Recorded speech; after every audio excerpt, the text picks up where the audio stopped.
भारत का संदेश लेकर के गए हैं। तो नए भारत का उत्तर प्रदेश भी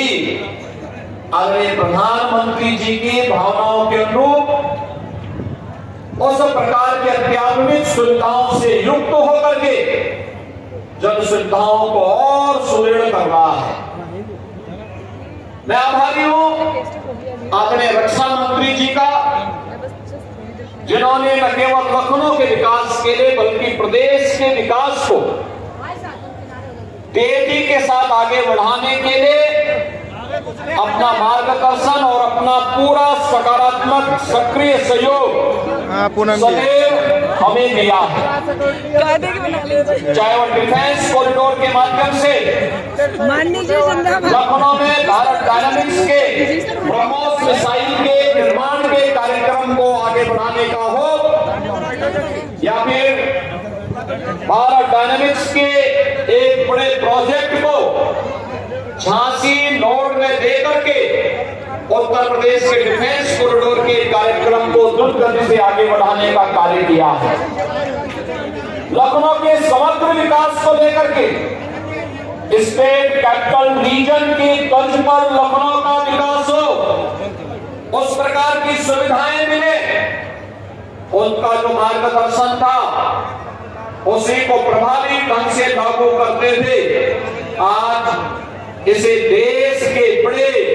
मेट्रो सिटी के रूप में लखनऊ को आगे बढ़ाने का कार्य किया जा रहा है।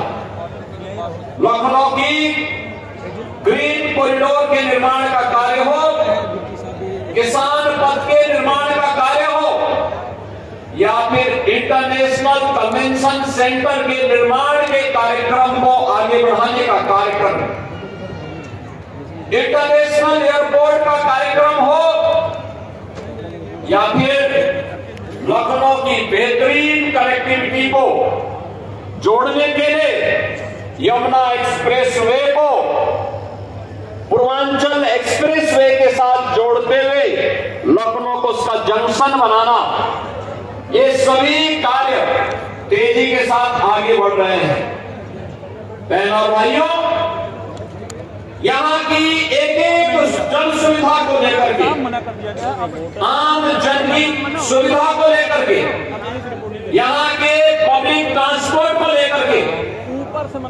यहाँ के सामान्य नागरिकों के सुविधाओं को लेकर के एक लोकप्रिय जनप्रतिनिधि के रूप में माननीय रक्षा मंत्री जी का मार्गदर्शन निरंतर प्राप्त होता है। आज उसी का परिणाम है कि लखनऊ सदैव अटल जी की भावनाओं के अनुरूप अब एक बड़े महानगर के साथ साथ उत्तर प्रदेश का तो सबसे बड़ा महानगर आज के दिन पर लखनऊ है ही, लेकिन अत्याधुनिक सुविधाओं से युक्त महानगर भी हो रहा है। अब यहाँ पे न केवल एरो सिटी के लिए बल्कि एक एआई सिटी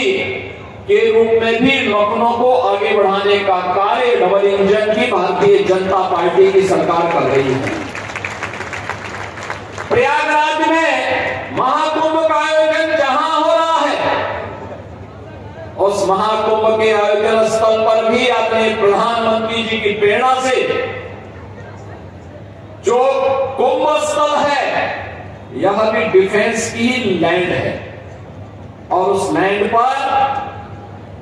हर वर्ष जब भी माघ मेला होता है, जब भी कुंभ का आयोजन, महाकुंभ का आयोजन होता है, उत्तर प्रदेश सरकार को लीज पर भूमि प्राप्त हो जाती है।